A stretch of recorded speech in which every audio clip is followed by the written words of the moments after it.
ko anong gusto ko sa lalaki, ha? Ay, pumunta ka sa akin! Hindi mo sasama ko! Magkay!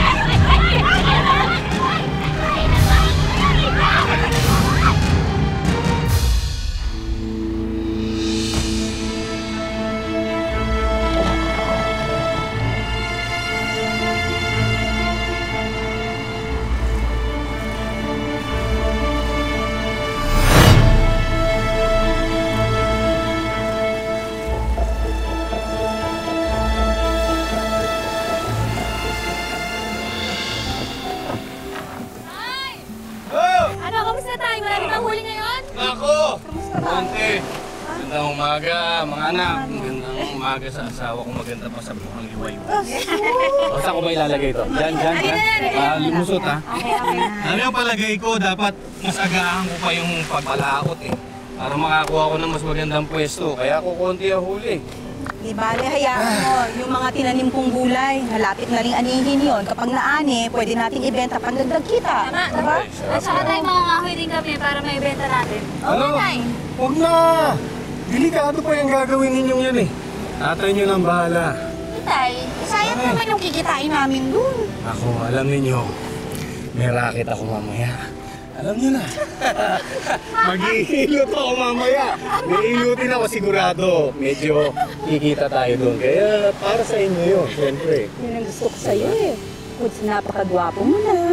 Ang sipag-sipag pa, responsable ba? Halika na, baka mag-inasa ka yan. O sige na nga. Halika na. Ayaw nyo, Sige, lagay na kaya dito yan. Hindi kaya namin ito, tay. Bigay mo yan eh.